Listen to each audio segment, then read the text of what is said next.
Today is December 17th. We will be in the first chapter of St. Luke's Gospel, verses 57 through 66. Yesterday we discussed Matthew 1:22 and 23, where we examined that name Emmanuel, that name God is with us, and how it is maybe not the given title of Jesus in the sense of a name, but it is a revealed identity of who God is through Jesus's incarnation. Today we're going to discuss the birth of John and how his name is even a greater interplay into that name and that story of Jesus. Starting in verse 57. Now Elizabeth's full time came for her to be delivered, and she brought forth a son. When her neighbors and relatives heard how the Lord had shown great mercy to her, they rejoiced with her. So it was on the 8th day that they came to circumcise the child, and they would have called him by the name of his father, Zacharias. His mother answered and said, "No, he shall be called John." But they said to her, "There is no one among your relatives who is called by this name." So they made signs to his father what he would have him to be called.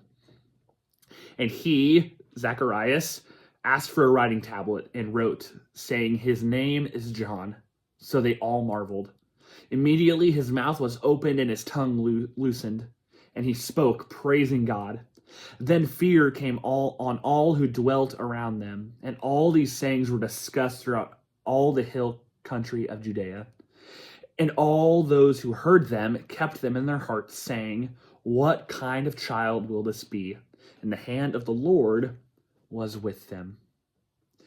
Just a brief point on that name and that origin of John. The Hebrew name there is Yohanan, which means the Lord is gracious. What I love here is that God is pouring out his grace on Elizabeth and Zacharias.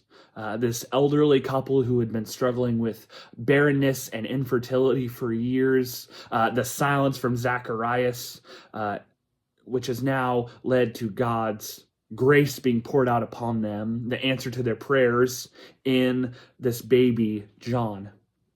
And what is even more beautiful is that name, the Lord is gracious, that name John, in relativity to Jesus, the Lord saves.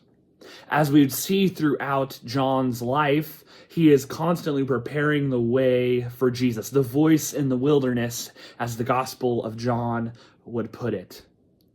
Friends, what's so beautiful is that grace is preparing the way. Grace is pointing to salvation. That before salvation comes, before Jesus comes, God announces and brings grace. That the Lord shows his grace, and then the Lord saves. This beautiful reality that God is already at work through grace, and that we simply just must wait on his promises of his saving power through Jesus Christ our Lord. So take heart, take challenge even in being that announcement of grace.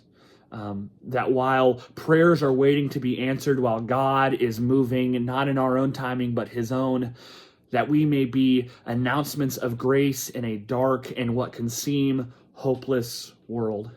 That we may be another voice shouting and pointing to the God who saves, Jesus, Yeshua, in this Advent season.